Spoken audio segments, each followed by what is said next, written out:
Good morning, everyone. My name is Sarah Gill. I am Director of Open Enrollment with Emory Executive Education.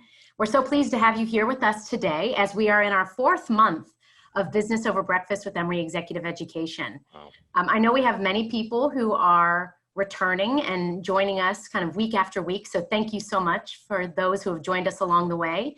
And for those who are joining us for the first time, welcome. We're so pleased you could be here. We will be closing out the July series next week with Erica Hall, Assistant Professor of Organization and Management, focusing on understanding cross-racial interactions with police. So we hope you will join us next week as well. I'm also happy to share that we will be continuing the series throughout the month of August at the same time each week. So you can expect to join us each Thursday morning.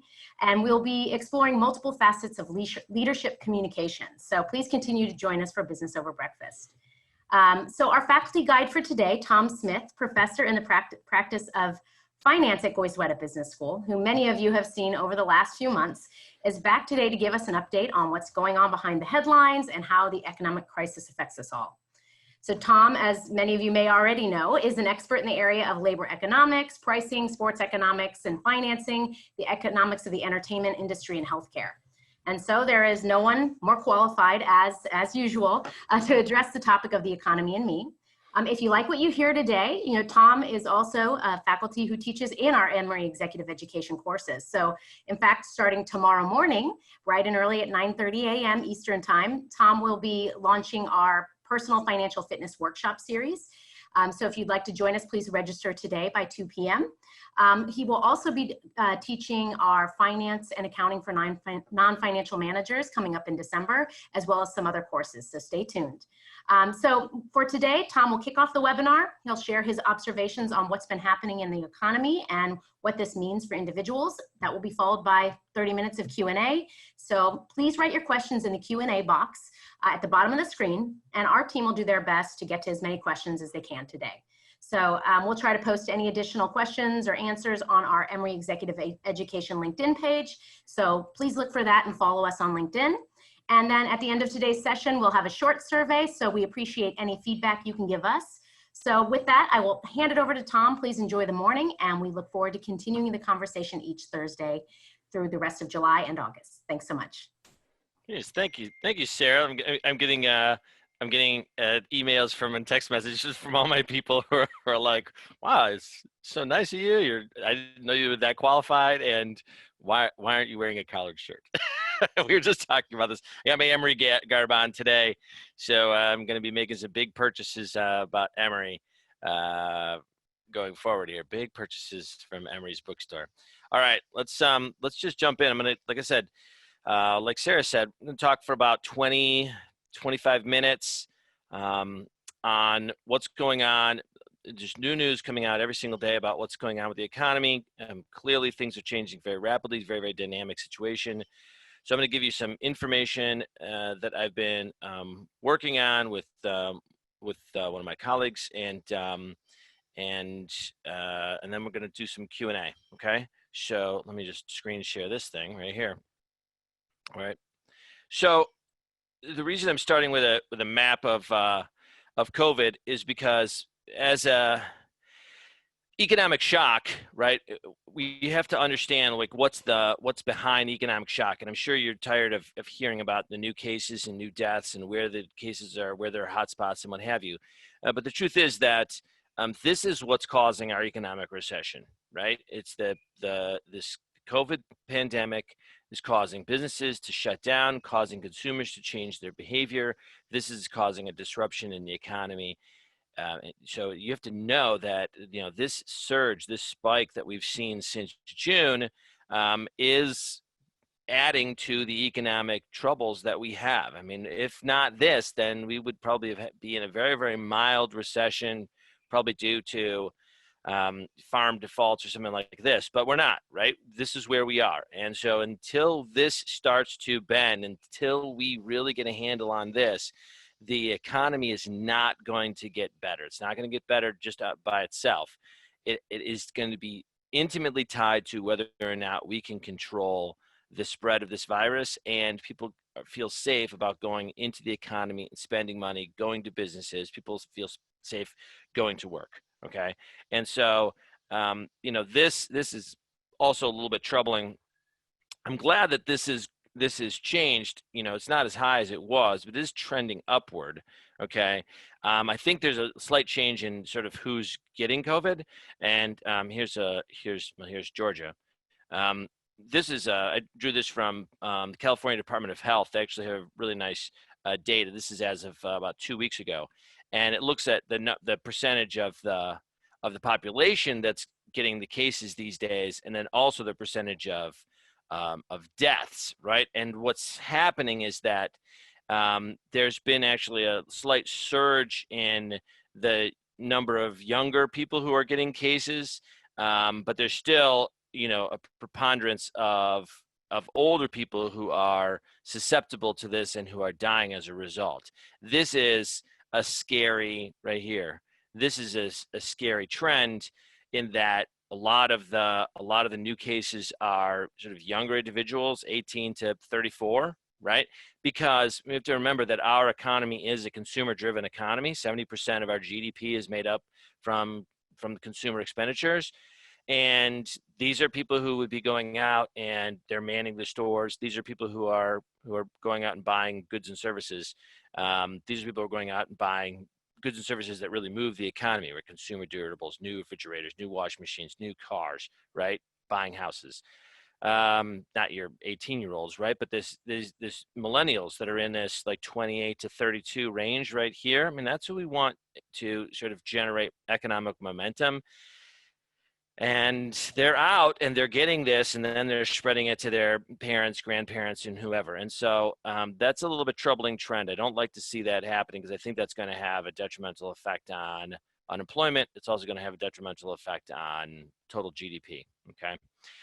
So let's go into some other numbers right here. Oh, here's the USA. This is though from a month ago.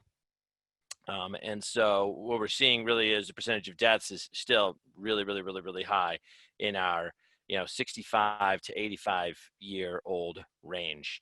All right.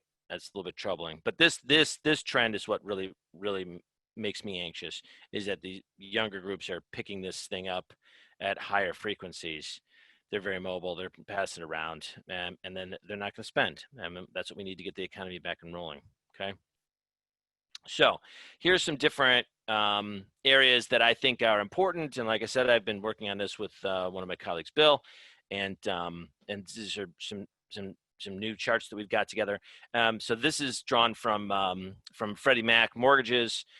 Freddie Mac is one of the agencies, right? So there's Freddie Mac and Fannie Mae. Freddie Mac has maybe about a third, maybe 26%, something like that, of all the agency mortgages. So it's a pretty good representative sample, but it's not a perfect sample, but it's a pretty good representative sample of people whose mortgages are held by government agencies. All right, and what is making me anxious is that the percentage of people who are 30 days past due or more with respect to their mortgage payments, right? So we're looking at, let's say, Arkansas, right? We got 3% of people who have single-family houses, they're 30 days past due or more, right? Somewhere between 2 and 3% of people who have condos are 30 days past due. 10% of people who own multi-unit buildings are falling in arrears, right? Or 30 days past due or more, right? If we look at look at individual municipalities, MSAs in Arkansas, then you see like these numbers are pretty consistent. Okay. In some states, like here's Louisiana, things are a little bit worse, right? This is more like 5%, 11% on condos, 15% on multi-units. Okay. In some of the metropolitan areas, right? So New Orleans, right? It's really, really high. Here in Lafayette, for condo owners, this is where it gets a little bit crazy. I mean, the numbers are small, right? Only Freddie Mac only has 8 people who own these units in Lafayette, but they're 37% of them are 30 days in arrears or more. Okay, this is a troubling trend as well. People who aren't making their mortgage payments. Okay, the CARES Act does say that there is going to be some forbearance for people who have mortgages that are held by agencies. So Freddie Mac would be included in that group. Part of the problem is that that is going to expire, and there is no federal program that covers mortgage forbearance on people whose mortgages aren't being held by agencies. So if your mortgage is still being held by Bank of America or PNC or SunTrust plus whatever company that bought them, and then they still hold their bank on their balance sheets, there isn't a national program that tells those banks what they can do. And the forbearance zone is hitting an end. Okay. And so that's troubling. People aren't going to be able to make their mortgages if they can't work. And I think that these numbers are actually going to increase. I also looked a little bit at this is percentage of renters also in some sort of southern Midwest states, Alabama, Texas, Louisiana, Mississippi. These are southern, really. And this is the percentage of renters not making current payments. This goes from 5/5 through 6/30, so about a month ago.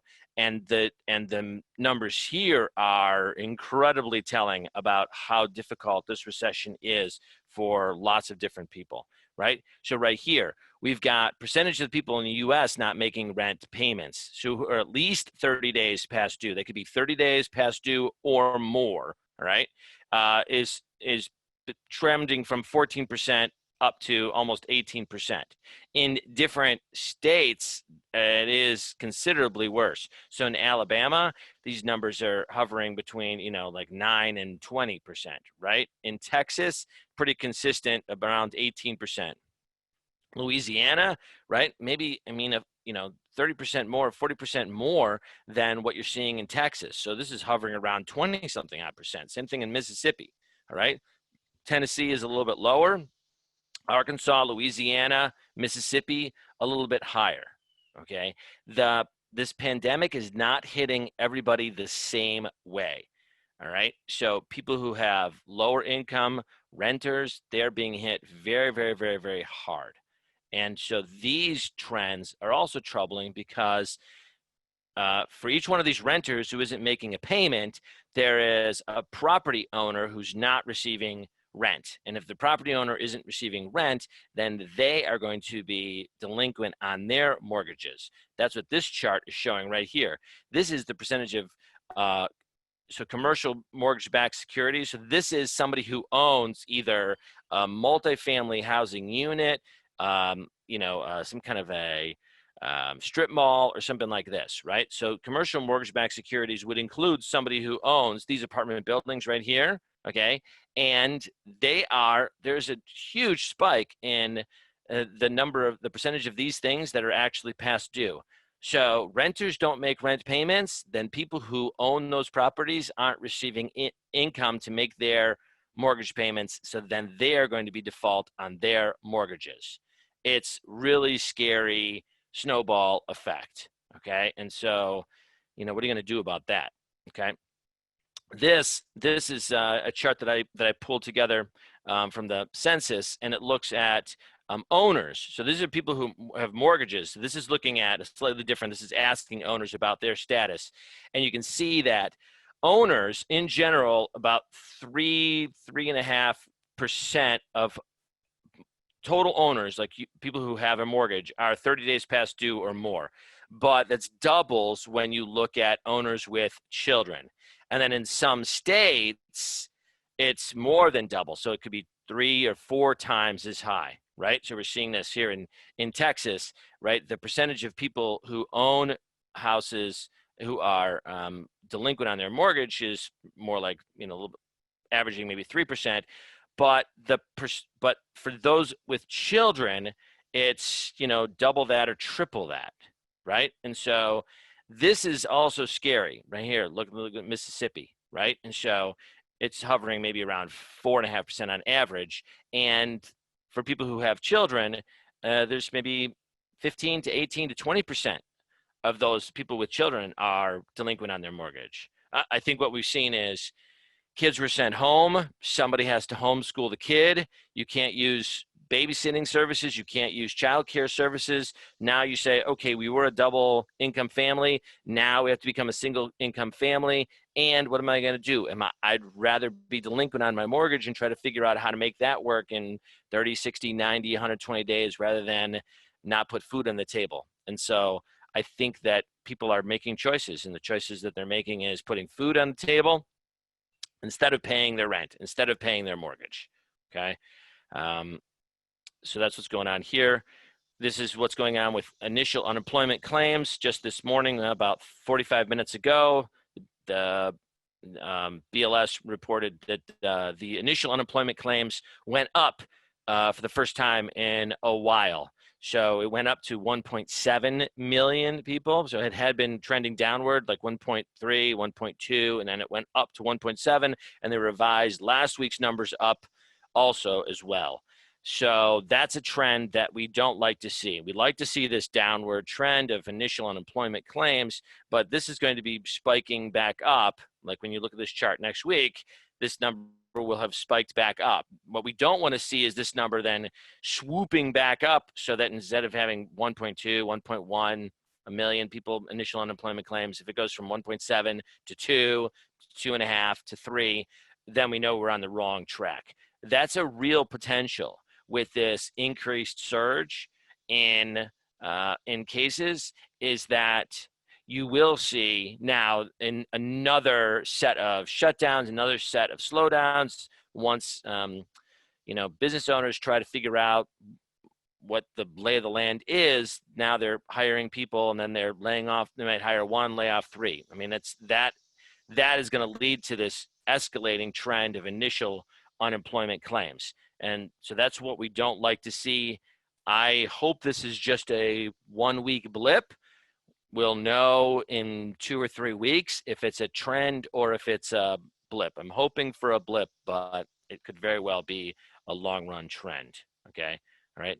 Here's the continued unemployment insurance claims are right around 20 million people.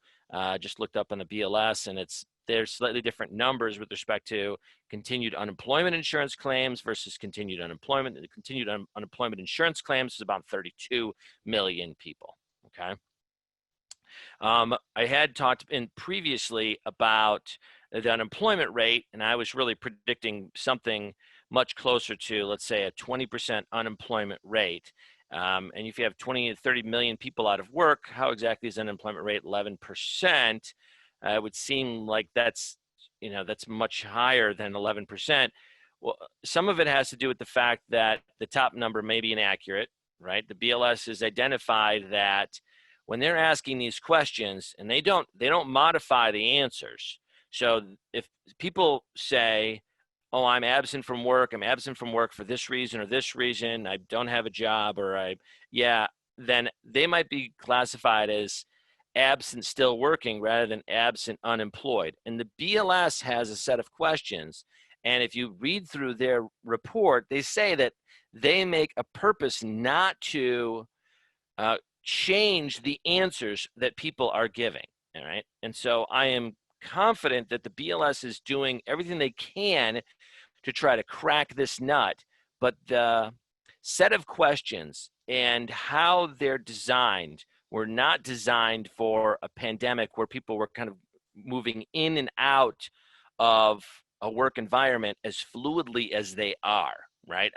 We've got clients and my wife has clients in California, and she spent the last 4 or 5 weeks getting them prepared to reopen. And then last week, Governor Newsom closed them down again.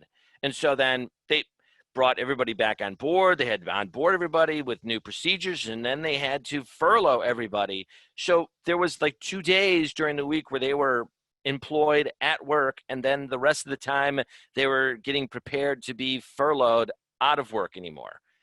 How would you even report that? Are you working? Are you not working? Well, at least 5 hours per week for pay. Okay, I'm working, but now I'm unemployed again. It's so fluid that I could imagine that most people don't even really know what their situation is if you are being displaced and then bring back in, then displaced again. And so in the past, I've been a little bit critical about the BLS. I spent a lot of time actually yesterday afternoon reading about how the BLS is trying to crack this nut. And it's just very challenging. They're not even sure if people, let's say somebody in California who has a job, but they're on unemployment insurance, like the BLS can't tell them how to classify themselves. They have to ask them questions, and then they have to classify them based on the answers that they give. The person might not be even giving answers that make sense in terms of classification, but the BLS is noting this. It's possible that the last couple of months, the real unemployment rate has been maybe 3 to 5 points higher. And it doesn't look like the BLS is going to go back and modify that. Actually, their position is they're not going to go back and modify it. What I'm recommending is that when you see these numbers, is to just be aware of the notes section as well to this annual report. So next Friday, we'll get a report on what the unemployment rate was for June, and it might stay at 11%. It might go up to 13%. It could go down to like 10.8% or something like this. And then go through and read the notes. Make sure that you're being aware that that number might not truly be reflecting everybody who is out of work, all right, because of how they're being classified. One of the other things that's really striking is that the bottom number is falling. And if you have the bottom number is falling, it also means that the numerator is falling, because you're not in the numerator unless you're in the bottom number, right? So here's the labor force participation rate. Okay, this is insane. So we didn't even see this kind of like labor force participation rate drop off during the Great Recession.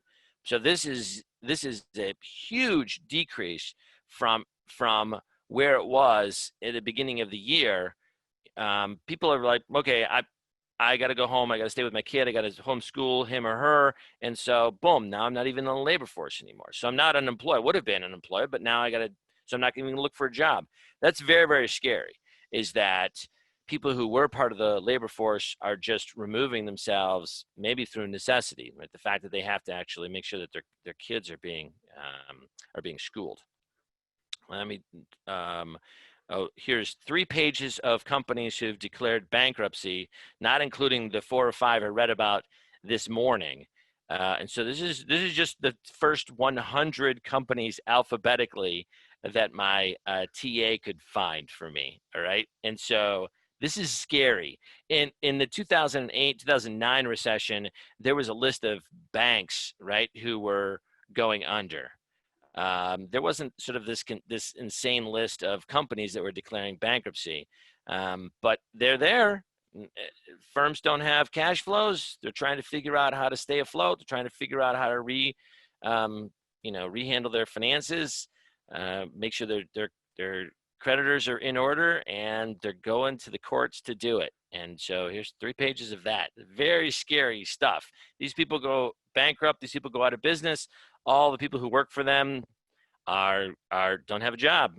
So this is, because I know this is going to come up. This is the balance sheet for the Federal Reserve. Okay, so here's what's going on.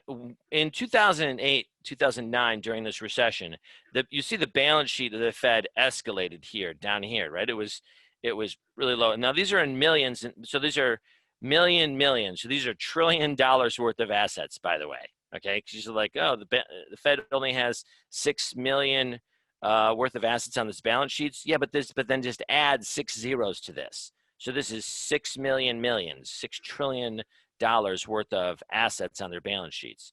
And so it was pretty alarming when the Fed started buying everything in 2009, and they've just continued, but then they've just increased, not quite double since the beginning of this recession, but at least by 75%. So they're holding almost $7 trillion worth of assets in their balance sheets. They are buying everything in order to provide liquidity for their member banks and other financial intermediaries, and also keep markets afloat, right? And so I just read this article from Wall Street Journal and Bloomberg that the Fed is contemplating buying equities. It's insane. I mean, the Fed has never actually gone into the equities market, bought shares of Ford or Nike or Apple or whatever else, but they think that they might have to in order to keep those markets alive, right? So the Fed is buying everything they can to provide liquidity, okay? The Fed can do this as long as they have the money to do this, and as long as people continue to buy treasuries, right? The Fed will, do some kind of quantitative easing as well. Interest rates are down to 0. Unwinding this stuff is going to be pretty crazy going forward. And they might not unwind this for 2 or 3 or 4 years. But if the Fed gets into the equities market, this might be a good position for everybody to be in. I mean, you want to go long when the Fed is buying up everything. That's the perfect time to go long on the market, right? If you always know that you have somebody there buying these stocks to keep them up, now's the time to jump out. You might say, yeah, but that's sort of ruining the whole idea of the market promoting, let's say, good business practices or really keeping a barometer on which companies are financially sound. If the Fed is going in and just buying everything, doesn't that sort of just prop up that market? Absolutely. Just like the CARES Act, the FFCRA, a new round of stimulus are propping up the economy as well. Last point here, some pretty interesting research has come out in the last day or two. As you probably know, the $600 stimulus element to the unemployment insurance is going away. So as part of the FFCRA and the CARES Act, there was $600 that was added on top of what you would receive if you were on unemployment insurance. So that expires July 31st, but it expires the last payday, which probably would be tomorrow and or Saturday, right? And so the last paycheck that you'll get will be tomorrow or Saturday. So for all intents and purposes, that $600 ends. There is current negotiations right now between the Senate Republicans, the Senate Democrats, and President Donald Trump.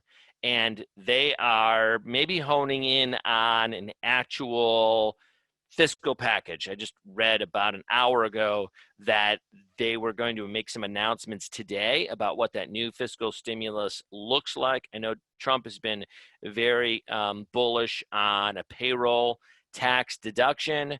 I know that the Democrats have been wanting to increase or keep this $600, and the Republicans, like let's say Lindsey Graham, are saying no way, is a non-starter. Even I, a couple weeks ago, was saying there may be some disincentives associated with that $600, but there's new research, and the research actually suggests that that's not the case. Let me go down here and show you this.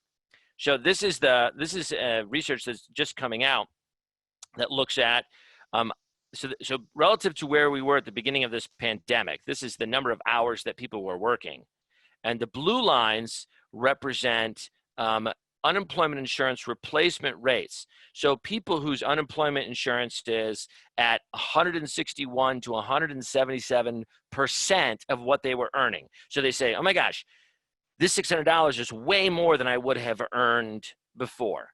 They're the ones, this purple line, they're the ones that are actually working the most hours.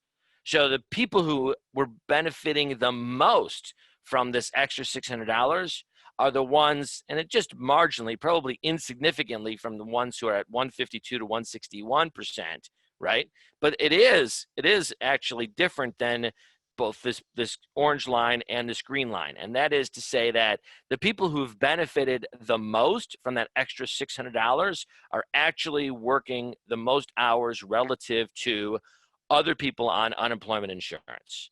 And so I was a little startled about this research. I thought, wow, for sure, this $600 is causing some disincentive for some people, right? So they're saying I can make more by being on unemployment than by going back to work. And I had heard anecdotal evidence from people who were saying that. So I said, oh, that sounds reasonable. And it also sounds like people are not going back to work. But this is somebody who looked at the current population survey, and they said, look, let's go in and find these people and find out how much they're working. It turns out that they are actually going back to work, and they're working more than people who are, let's say, benefiting less from the unemployment insurance. All right, that was about 29 minutes. So we'll do some Q&A. I've got 1,000 little questions over here. But Tiffany, you have some questions?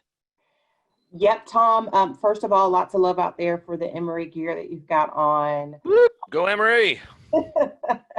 Yeah, one of the first questions, just piggybacking off of what you were saying about the supplemental unemployment, given that ends this Saturday, what is a reasonable supplemental unemployment assistance program funded by the federal government?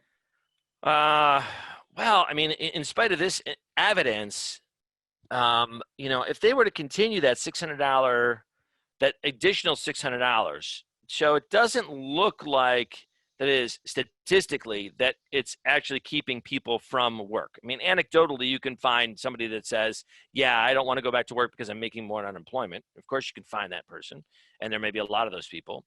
But also a lot of people are saying, I know this is short term. I also know a job is long term, and are making these trade-offs between, let's say, short term, a little bit extra money, but then long term job security. I mean, it's certainly beneficial for you to show up to your work and say, I can pull my own weight. That is a strong signal that you might be a good worker for a long time. And I think they're not always myopic. They can definitely make decisions based on long-term trends.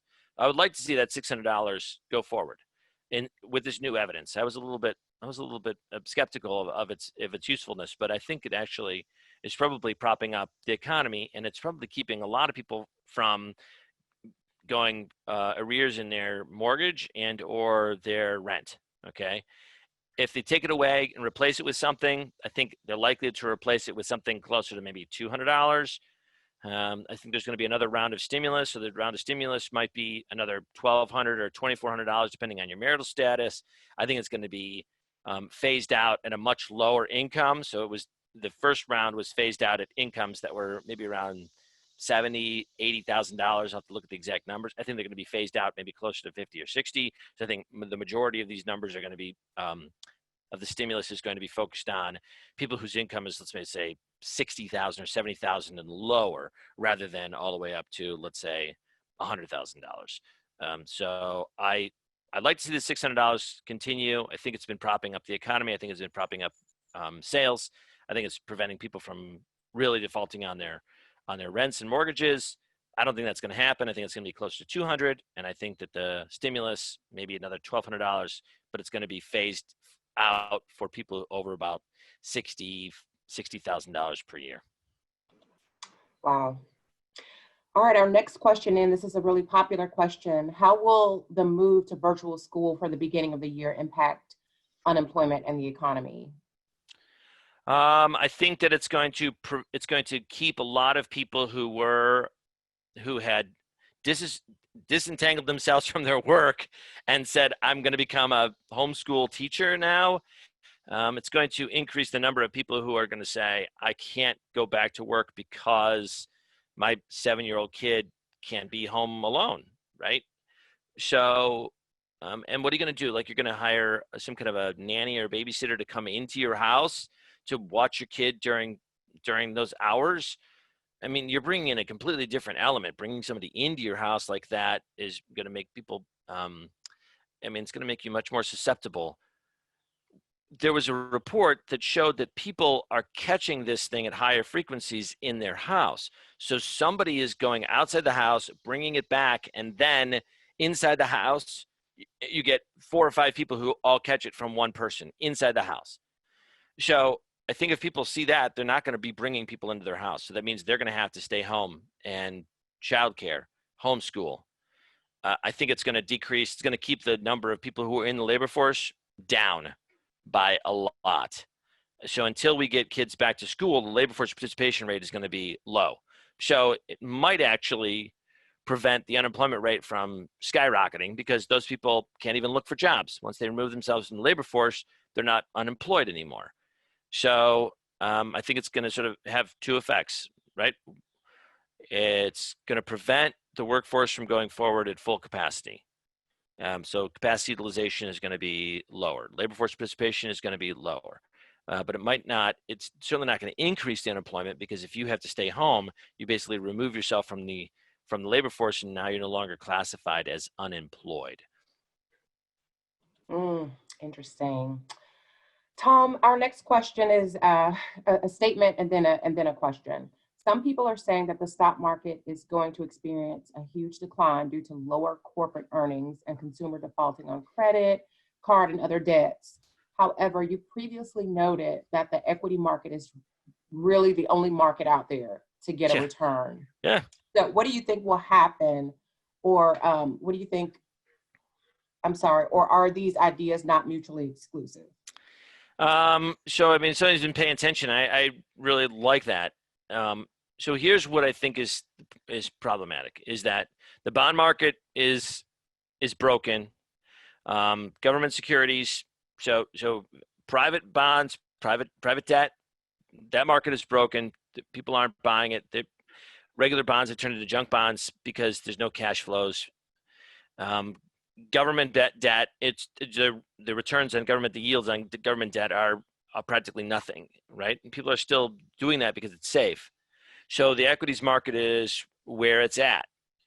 You have a lot of volatility, right? So I don't have the VIX in here. One of my colleagues, Bill, is like really, really big on the VIX, and it's true that VIX is actually very, very showing lots of volatility right now. This is out of the CBOE, out of Chicago, Mercantile Exchange, Chicago Board of Trade. So the VIX is, there's lots of volatility in the market, and so people are trying to attach themselves to some kind of equity that they could ride, or maybe they're going to engage in some kind of a day trading, which I would strongly advise against. If the Fed jumps into the equities market themselves, then the equities market is going to become a lot more stable. It'll probably take some of the volatility out of it by having the Fed jump into it. So I don't think that that market is really reflecting what's happening in our economy. Not at all. Companies report bankruptcies and companies are reporting lower earnings. And if their lower earnings are not as low as everybody thought, then everybody rewards them, right? They say like, oh my gosh, I thought they were going to be down, they were going to lose 12 cents per share, but they only lost 8 cents per share. Let's have a party. Let's celebrate. So people are celebrating losses that aren't as bad as what they thought they were. That's crazy, but that's the way we're kind of trained right now. So I believe that people are going to continue to buy equities because there's no other option. And the equities market is going to continue in this very, very strange direction, namely that people are rewarding companies for not being as bad as they thought that they were going to be, even though they're losing money. We did see, however, with some of the recent announcements that people became very bullish on particular companies, right? Some banks, some airlines. And so after they announced what their quarterly earnings were, those stocks took a drop. But then you get people who can try to sort of take advantage of that drop and see if they can take a little profit taking there by day trading that out. And so then it gets a bounce. And I think we're going to see that with other companies as they come out and say, okay, this is how much money we lost. It's going to fall. And then people are going to say, well, yeah, but I mean, there's going to be a bounce. So I'm going to buy it on the downswing, and then I can let it ride. I can go long on this thing and still make a nice return. So I think people are playing this the way that they would in normal times because they have no other options. And it really isn't very reflective of the rest of our economy. And so this would be the worst time to day trade. I'm just recommending don't doing it. It's just too much volatility. There's just too much unknown. And you've got a lot of people who are behaving in what might be classified as irrational ways. And so I would just escape it. Just, keep buying an index fund, an ETF, right? An exchange traded fund, buy it and hold on to it. When it dips down, I mean, buy your ETF, buy your fund when it's dipping down, right? You can lower your cost per share by doing that, and just think about holding on to it for the next 20 years, right? Don't think about holding on to it for a week. Thank you, Tom. Here's another that got a lot of attention in the Q&A box. Can you speak to the loss of purchasing power of the USD with current massive debt and monetary stimulus, and the fact that the price of gold beat the S&P index for the last 20 years? Yeah, gold went up, and actually silver went up a whole bunch yesterday. And so people are, maybe they're scurrying for a currency or something that is going to be a little bit more stable than the dollar. I think last time I was talking 2 weeks ago, I mentioned that there were a number of economists who were foreseeing a downward trend in the US dollar. So remember that the downward trend in the US dollar, maybe it's a blow to our ego, right? Like we've got this really powerful currency, and so if our currency depreciates against other currencies, then this means that we're terrible or something. Remember that when the dollar falls, our exports look a whole lot more attractive to other countries. And we could go for a boost in exports, especially for some farming exports. Our farmers in the Midwest have been ravaged the last couple of years because of trade deals, because of tariffs, retaliatory tariffs. So our farmers could definitely use a boost. If our currency falls against other currencies, then our soy will actually look more attractive than, let's say, Brazilian soy. And so this might actually increase our exports. Of course, our imports will decrease because each dollar that we own is going to import fewer goods and services. So if that's the case and it costs us more to import these goods, then you're likely to see an increase in the price of goods at your Target or the Walmart, right? And so it really is it depends on which side of this fence you're on. Okay, so if you're on the importing side, it's going to cost you more. If our dollar does fall, it's going to cost you more to import other countries' goods, right? And then you're going to have to pass that cost on to consumers. So then consumers will see an increased price in goods at the Target. If you're on the export side, it's actually very, very helpful for your product to be cheaper than other countries' products, right? So if the value of our dollar falls, then let's say the Chinese RMB can buy more soy than they could have before. So then they can jump in and just buy a bunch of soy, buy a bunch of wheat, buy Harley Davidson motorcycles, if you will. Okay, that's that's to the good side. So if you are an exporter, then that actually might be good for you, right? The second part of this was the stimulus, U.S. debt, and what have you. And so the U.S. is these last couple stimulus packages are very, very large. I mean, we're talking, we're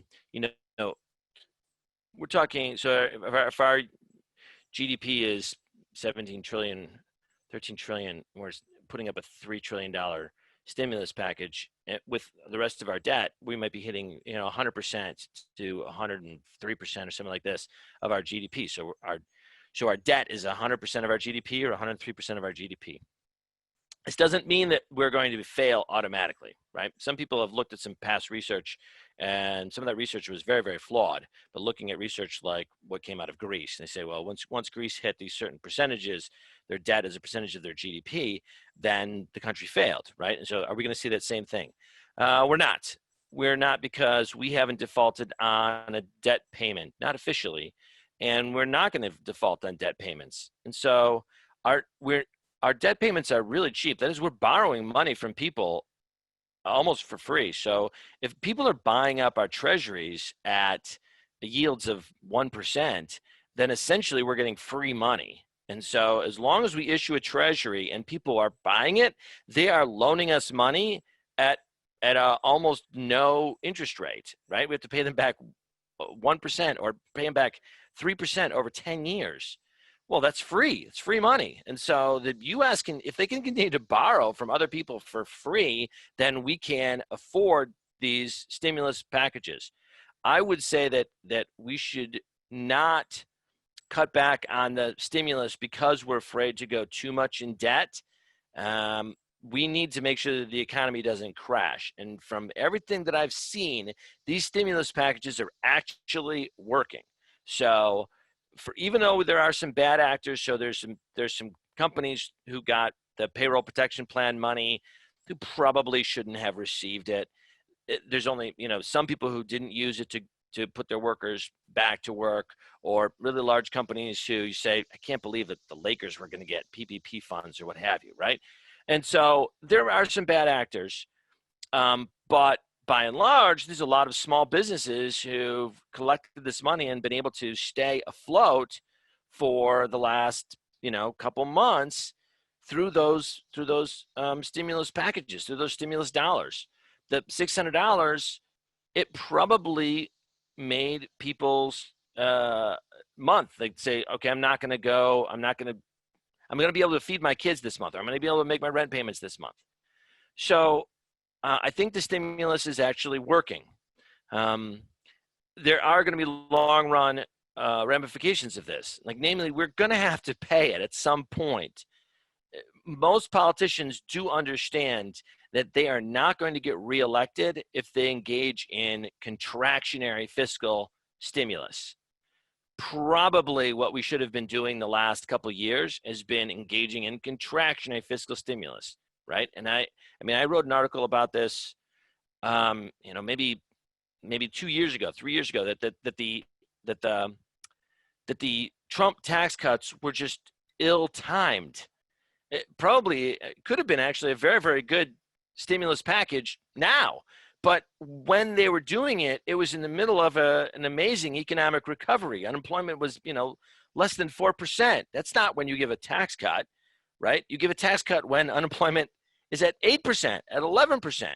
And then you have to circle back around and actually raise taxes again. That's what we call a contractionary fiscal stimulus. We haven't seen real contractionary fiscal stimulus for a while because people don't get reelected when they tell people I'm going to raise your taxes. Ask George H.W. Bush, right? He said, read my lips, no new taxes, but he did because he was a real fiscal conservative and he paid the price for that contractionary fiscal policy, right? He lost to Bill Clinton in the election. And so politicians don't like it. Long run, we're going to have to do it. I'm a real fiscal conservative. Long run, I put myself in that camp of economists. Like I'm a long run fiscal conservative economist. Short run, Keynesian economics works. Like we're seeing it work right now. So that's to throw people for a loop. They're going to be like, "What? How can you be both?" Because I can't. Thank you, Tom. The next question is a bit of a long one. Oh, okay. Well, I give long answers, so this is really appropriate. Okay, and it's popular in the Q&A box. The St. Louis Fed has shown a sharp increase in the personal savings rate, up to 33% in May. There's also a reduction in overall credit card debt. People are saving and paying off debt in these times of uncertainty. What are your thoughts on the utility of these choices, and what impact do you suspect that may have in the long run? Yeah, actually, I read an article about a week ago about the drop in consumer carry debt, right? So credit card debt. So it's really good observation from this person. I had not read from the St. Louis Fed about the savings rate going up, but it makes sense. And I'm doing this workshop starting tomorrow, and I'm encouraging people save. So it's not too shocking. I think I was talking about this 2 weeks ago where I went through and made a list of all the things I didn't spend money on and have been able to save. And so long run, that's good, right? So okay, like you mentioned, no collared shirts, Emory swag. So I don't know if my dry cleaner is going to go out of business. I'm not getting dry clean shirts, but I'm also not buying my shirts from Brook Brothers. Guess what? They're going out of business. I haven't bought a suit from Men's Warehouse. They're going out of business. I'm not personally responsible for that, people. But I mean, right? Men's Warehouse is going out of business. Why? Because people aren't buying work clothes, right? They're working in t-shirts and pajama bottoms and stuff. So there's two sides to this, right? If the saving rates go up, that means consumption rates go down, right? Because it's right. Consumption equals Y minus S, right? Your income minus your savings equals your consumption, or Y minus S minus T. But so if your savings rate goes up, your consumption rate goes down. It's not good for the economy. If we want the economy to be strong, we need to encourage people to be spending. But it's not awful for us to be paying down our debt. We were way over levered as it was. Businesses were way over levered as it was going into this recession. So if people are using the stimulus money and actually paying down their credit card debt, then bully for them. They're going to be in a much better situation in the long run for doing so, right? Because interest payments can eat up a lot of your disposable income, okay? So I like the fact that savings rates go up. Higher savings rates are associated with higher long-run economic growth rates. So economies that have higher savings rates have longer economic growth rates, mostly because savings rates translate into interest rates, translate into investments, capital expenditures, and what have you. And so if you have private savings and public savings, public savings are the sort of running your national debt or running a national surplus. Your private savings are individuals putting money in these financial institutions. The more money that's in banks, the more they can lend them out, since we work in a fractional reserve system. So higher savings rates are associated with more loans, and right capital accumulation. So businesses engage in more capital accumulation, which increases productivity, and you have long run growth. So the savings rate going up is actually great for us for the next 20 years. It's really bad for the dry cleaner, and it's really bad for Men's Warehouse or other companies that are counting on your spending. So you say, so is this a good thing or a bad thing? Remember when George W. Bush, he had a rebate that was in play, and people were receiving checks after 9/11, and he stood on rubble in New York City, and he said, go spend this money, right? Go buy stuff for the holidays. Take your check and go into the economy and spend it. He understood that that the economy, the short run economy, runs when people engage in economic activity, when they actually take their check and spend it. So is it possible that our current fiscal stimulus doesn't have the same kind of grip on the economy because people are saying, okay, I'm gonna save it?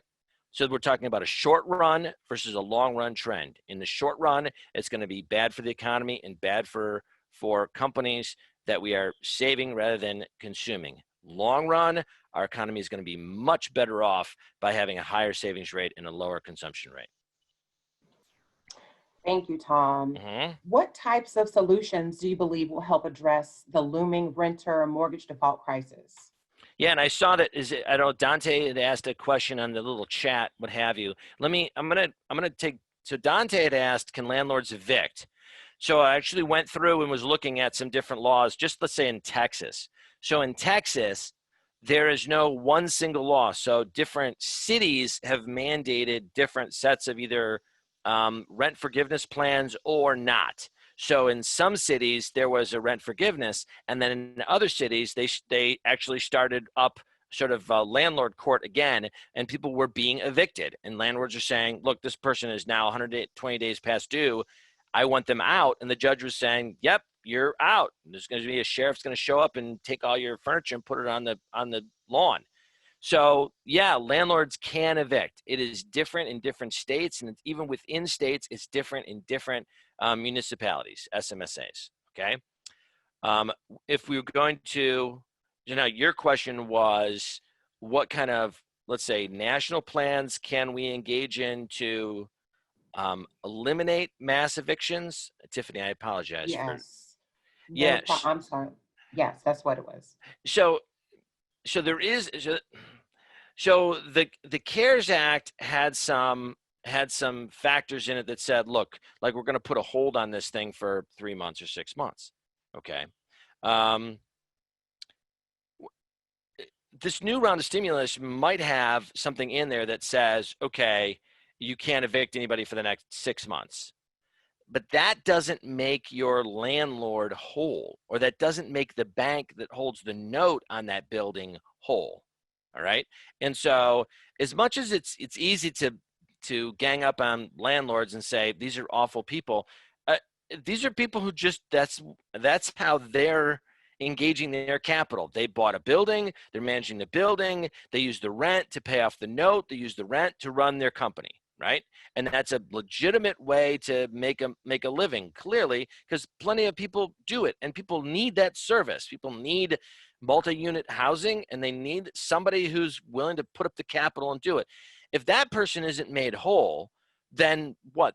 We have the Fed is going to come in and buy now multi-unit buildings. Like they're going to put that on their balance sheet. I can't admit, I mean, actually, I couldn't even imagine the Fed buying equities a year ago, but here we are. So I don't think the Fed is going to buy multi-unit buildings, right? So that the person who owns that building, that person has to be made whole. If not, they're going to jump out of it. And now what? The bank is going to own the multi-unit building. You don't want the bank as a landlord. I mean, that's terrible. So you have to, if you're going to have rent forgiveness, you also have to have, you have to stroke a check for the person who owns that property so that they can pay the mortgage on that property. And that check might become part of their income. That person needs to be made whole, whatever. So the fiscal stimulus has to include that element. If not, the landlord is not going to be incentivized to actually keep that property. So if you say, here's a deal, you cannot evict anybody, they're not going to pay you, and you're still responsible for paying all your bills. The landlord's going to jump on that. Just like, here's the keys, I'm leaving town, I'm going to go to fishing, right? So we don't want that to happen. Right. The landlord is clearly using that capital in the way that he or she thinks gives them the highest return. That's what we want in an economy. But we can't expect that person to carry the bills, carry all the expenses on a property. That person has to be made whole. Whatever that policy looks like, fiscal stimulus has to include a check that they're writing to landlords. It has to be done. Also interesting, Tom. I think we have time for one more question. And the last question asks, what percentage of jobs would you expect to come back until the end of the year? And are there some jobs that will just disappear completely? Yeah, there's going to be a lot of jobs that are just gone forever. So I really thought the movie theaters were probably going to come back. It's not even clear that studios are going to release movies to movie theaters. And so those might be gone forever. All the jobs at Dave & Buster's might be gone forever. All the jobs at the bowling alleys, they might be gone, right? So I think there's a lot of service-oriented jobs where you have crowds of people, and as a result, you're not likely to see those jobs come back anytime before there's a cure for this virus. And so, as a former musician, and I mean, I spent 20 years in the trenches with other musicians, and I got lots of friends in that industry still. They're hurting. Like, there's lots of bands that aren't on tour, lots of smaller bands that didn't go on tour. All their venues are closed. They're not holding big, in-person concerts or whatever else. So they're hurting, and all the people who are associated with those, they don't have jobs, and those jobs aren't coming back until you allow big groups to get together, right? No Music Midtown this year, right? They canceled it. You say, yeah, but that's such a quirky, area. I mean, like, what about like people who work at car washes? What about people who work at the grocery store? Well, those jobs are around, but think about other companies that are just going to be incredibly lean. They're going to have cuts to help them make ends meet, and they're going to figure out how to make their company work without those jobs going forward. Remember, after the Great Recession, you had a lot of companies who weren't engaged in active hiring for years, 5 years. You had this really slow trickle of unemployment because companies were saying, look, look, Sarah, if you want to keep your job, you have to do the job of yourself and Mary and Bob. Do you want the job? And Sarah says, yes, fine. Well, then 3 years later, Sarah's doing the job of herself and Mary and Bob. And then she comes back to the company and says, hey, I really need you to hire somebody. I'm getting tired. And they're like, oh, really? We'll find somebody who'll do those 3 jobs. Okay, you're right. Sorry, spoke too soon. Just haven't had a raise for, 4 or 5 years now. And I'm doing the work of 3 people, but I don't want to lose my job. We saw that in industry a lot. So I don't want to say it's just going to be this industry or it's going to be that job. I think that most every company is going to try to figure out how to do what they're currently doing with a leaner staff, because that will allow them to stay afloat for longer. And as long as you have resourceful workers who say, okay, I got to do my job and somebody else's job. Okay, well, this is how I have to keep food on the table, and this is how I have to keep my mortgage together, then I'm going to do whatever it takes to get it done, because people are resourceful. Well, companies then say, look, they're being resourceful. I guess I didn't need Mary and Bob to begin with. And then they're not going to rehire those people. So is it going to be 10%? Is it going to be 11? Are they going to figure out, is it going to be more like 15% of their workforce will just never come back in the jobs they currently have? Maybe I could envision that. That's not the feel-good story that you'd like to hear, but I can envision that a lot of companies are going to say, let's just keep it lean for the next year or two and just see if we can make ends meet. So I'm not going to pin it on one industry, but I am going to say that companies are going to figure out how to do as much with fewer workers going forward for probably the next 18 months. Wow. Thanks, Tom. Thanks so much for all of the updates and headlines for today's Economy and Means session. Really great questions from our attendees this morning as well. We want to thank you all, as always, for joining us each and every Thursday for the Business Over Breakfast webinar series. Just a couple of announcements for you all to let you know what we've got going on and what's coming up here on our end in Emory Executive Education. Next Thursday morning, we will continue the series with Goizueta faculty member Erica Hall with Understanding Unconscious Biases to Reduce Prejudice in the Workplace. So that's next Thursday, July 30th at 9 a.m. So we hope we'll see you for that session as well. And also the Business Over Breakfast series is not ending. We are continuing in August with a leadership communication series. So for more information on that and to register for those particular webinars, the link is located in the chat box. We will, of course, upload the recording to Tom's sessions today to our Emory Executive Education LinkedIn page. To get to that link, that's also located in the chat box as well. So once we get it uploaded, feel free to recheck out what Tom was discussing this morning.